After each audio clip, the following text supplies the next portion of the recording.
Hello, I'm glad you're here. I'm Hilska Den, and I would like to welcome you back yet again to Eternal Hope. In this video, I will be discussing emotional trauma, and I know this is a pretty big topic, and I doubt I will do it justice in just a single video. So if you'd like to learn more about the topic, more about specifics, going into really big detail and depth into the topic, or maybe rediscussing some other topics that I may have spoken about in the past, feel free to let me know in the comments so then I can start maybe a new series that is more information based and less gameplay, just so then I can do a better job at explaining the complexity of these mental health issues.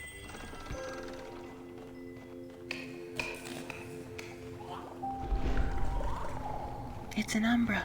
They're vicious creatures. Thanks for the 2 cents as usual, Hully, and of course the infamous early death as per usual, because I'm still bad at this game. Now, what actually is emotional trauma, and how does it differ from simply just grieving? And to that I'll say, grief tends to be the realization of what happened. You acknowledge there was some type of loss and are proceeding to deal with it, and grief usually happens as a result of trauma. They shouldn't have messed with forces they didn't understand. I begged them to stop, but it was too late. Now we're all doomed. Alright, well then. Trauma tends to feel surreal, and it's a deeper, longer lasting emotional response. And trauma and grief are experienced differently between people. But trauma can result in longer lasting, devastating effects, and can even become PTSD or post-traumatic stress disorder in some instances. Now, I will talk about PTSD in more depth in the future, but in a nutshell, it's when you have disturbing and intense thoughts and feelings that are related to a traumatic experience that occurred usually a long time ago. Acute stress disorder is when it's less than 3 months, and PTSD usually is after 3 months of the trauma occurring, and that can usually manifest in flashbacks or nightmares.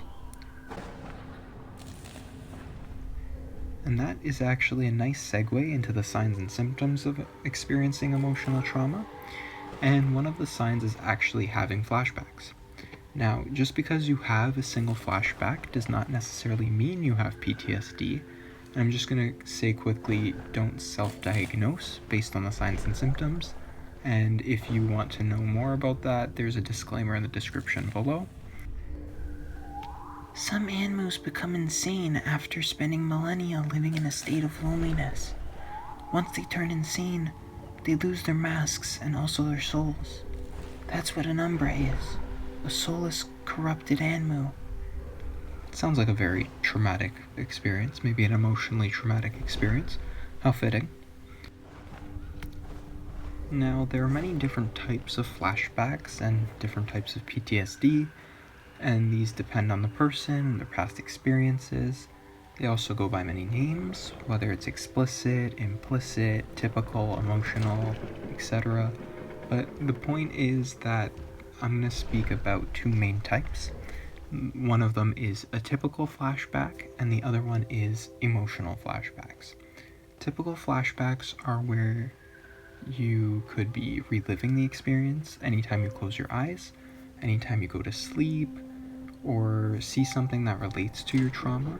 And emotional flashbacks are more complex mixtures of intense and confusing emotions related to your past trauma. You may feel a sense of overwhelming sorrow, shame, inadequacy, anxiety, etc.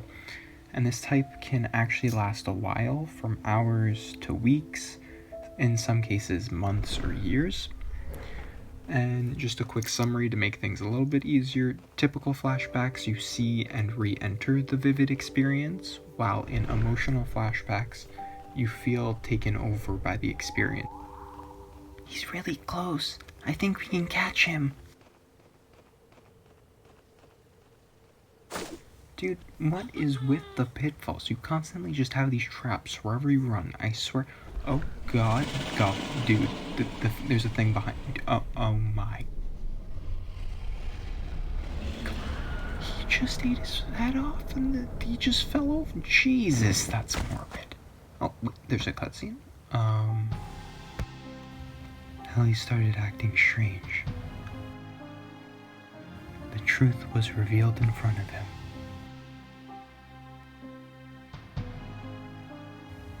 Ellie was the keeper of souls all along. Are you frickin' kidding me? In an act of betrayal, he lost her soul. Although she was whole, he had lost her again. I am boiling right now. That's a joke.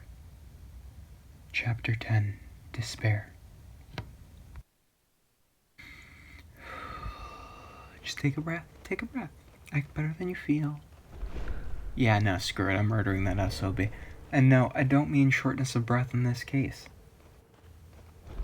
Tibby has been through hell and back, quite literally, and this guy still, at any point in this game, cannot catch a break. Honestly, I feel for him. I feel so angry for him. That's actually a joke. You know what? Fine. I'm just gonna keep pushing through. We're just gonna go back to emotional trauma, which I'm pretty sure the main character here is 100% facing. Another symptom of emotional trauma is having lower self-esteem, and that's another thing that Tibby is probably going through, this poor guy. And this is especially common for victims of verbal abuse, physical, and sexual assaults. When you look back on your previous experiences, it's common to feel disgusted, worthless, or even ashamed. And these emotional wounds and trauma in general do not close quickly, but with the proper supports, you can actually recover from them.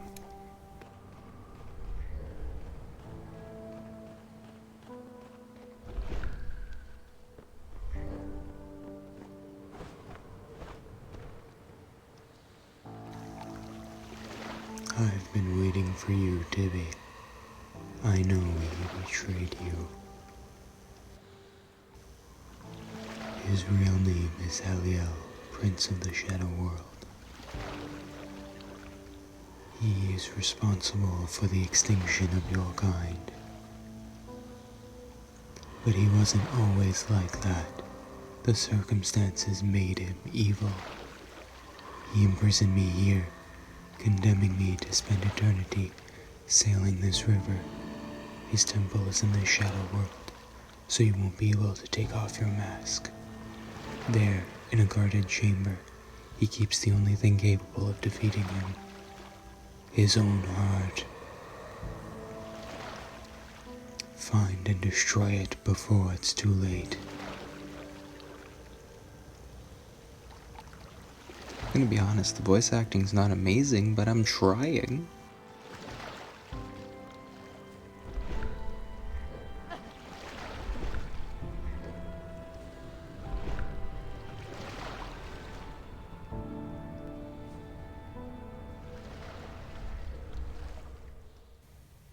Somewhere in his temple, he proceeded with his plan. Her soul was being used to fulfill a promise made a long time ago, to open a portal between both worlds, and use his children to seek revenge. Chapter 11, The Temple of Souls.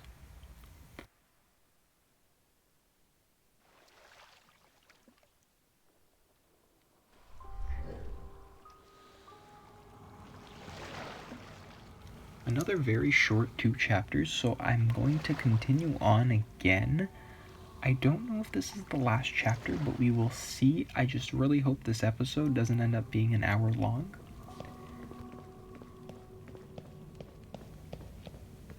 I'm going to be honest, I don't remember where I left off. A lot just happened, and I have a very short attention span. Something about anger... No, that was the cutscene. Okay. Wait, no, low self-esteem. Yeah, okay. The next sign I want to speak about after low self-esteem is related to emotional trauma, and it's finding it difficult to control how you feel. Now, because what you've gone through was so devastating, it's normal that your emotions might fluctuate. And you might behave out of character or behave in ways that are not common to how you were before the incident. So things like you getting irritated quickly. Any minor inconvenience or problem throws your whole day off. You get angry all the time, or maybe you're sad all the time. Maybe you have some kind of eating problem. You don't like to eat. You feel disgusted, etc. Emotional trauma is a psychological wound, right? So it causes your brain to become overwhelmed, which ultimately throws off your emotional regulation. Now, there's a lot more specifics to that. For instance, what part of the brain controls emotional regulation and how does it work, etc.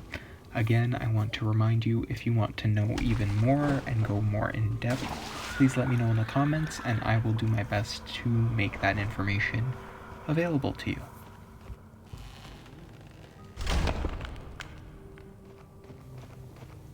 Brave souls from another world. Thomas Carmen, Amanda Reese, Terry Ann Price, Fernando Parati, Arthur Faita Chitolina. I wonder if those are like developers. That's a cute little Easter egg. Now, following the inability to regulate your own emotions, I want to talk about how emotional trauma can affect your activities of daily living. That is, how you go through your life day by day, the things you do, etc. So, as I was saying before, you may emotionally eat or starve yourself. You may have an irregular sleep schedule, more so than you may already have.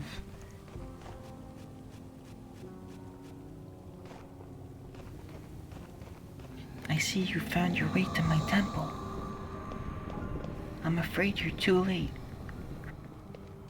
Her soul is already serving its purpose. Soon, the gate between our worlds will open, and my children will roam free. Look, I know that we know that the fairy is actually the keeper of souls, but I think it's hilarious if I keep the childlike fairy voice, so that's what I'm actually gonna roll with. You may become depressed, and this type of depression is not just a surface level of depression, it goes much deeper. And this type of depression is known as major depressive disorder, or MDD. So MDD is when you have periods of very low mood and extreme sadness, and the more episodes that you have of this form of depression, the longer the periods become, and actually the more frequent they become. So by having these episodes more and more often, they actually get worse. Or maybe you feel nothing at all. Just total and complete emptiness and numbness. Okay, I'm gonna try and hang on the edge here. Maybe I can, like, outsmart him. I mean, they don't seem like very smart Oh!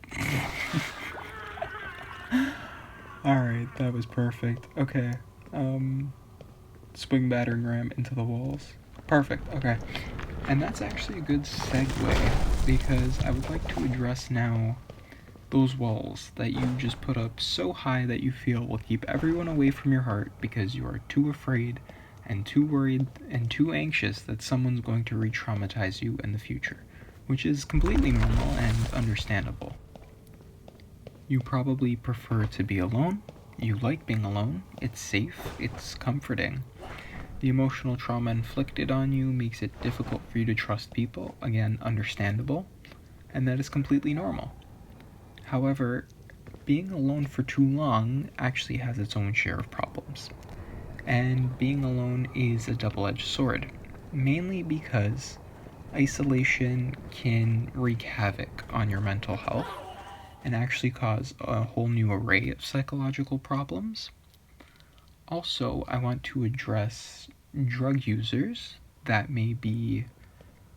have become traumatized, and so you decide that you're going to use your drugs alone instead of with people, and that can lead to overdose, and you're unable to treat yourself or recognize the signs fast enough to prevent overdose.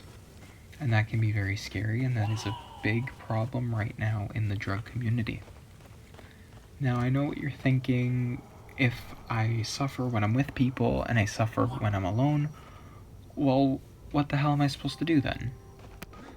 Now, normally I go into the what do I do and the treatment ideas in the video after I explain the problem. However, because I decided to continue moving forward, I'm probably just going to cover the solutions now, or like the potential solutions now, that is. Yeah, that sounds about right. Let's do that. Okay. I'm going to first talk about the medical treatments, and then I'll talk about the more natural, non-medical approaches to dealing with emotional trauma.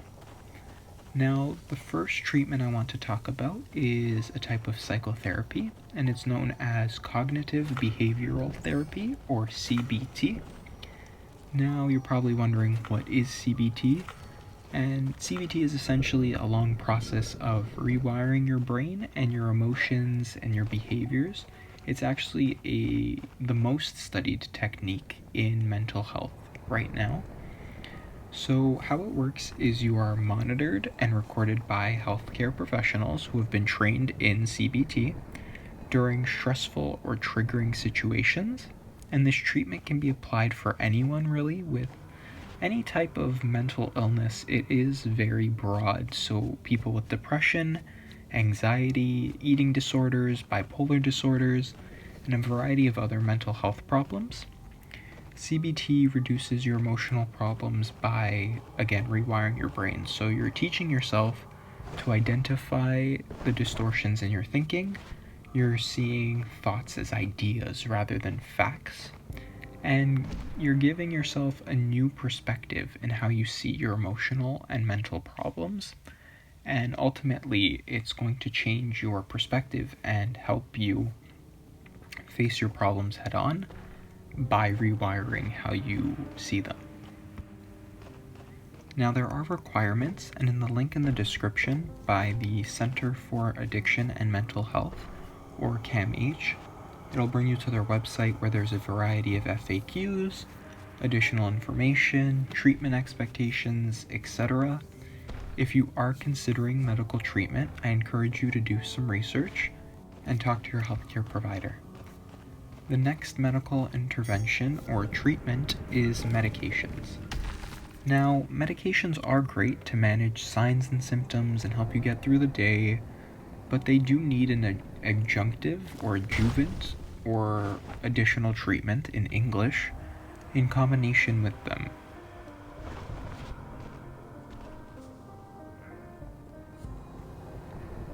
You can't save her. You'll never see her again. Your body can't survive for too long in my realm. You'll perish, and so will your girlfriend. Alright, well, we will see about that, Heliel, or whatever your name is, if that even is your name. Pills are there to manage the signs and the symptoms to make things more bearable. These medications could be anxiolytics or anti-anxiety medication, antidepressants, which are rising in popularity lately, antipsychotics for people with psychosis or different types of schizophrenia, and there are many more pills and types of drugs that you can use. But again, I want to say that they are not going to treat the underlying emotional traumatic issues by themselves. So they should be used with other treatments.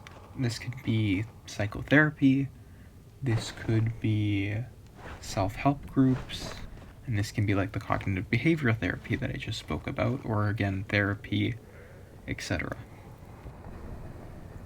Alright, moving right along, I would like to talk about the non-medical treatments or non-medical suggestions that can help you manage your emotional trauma.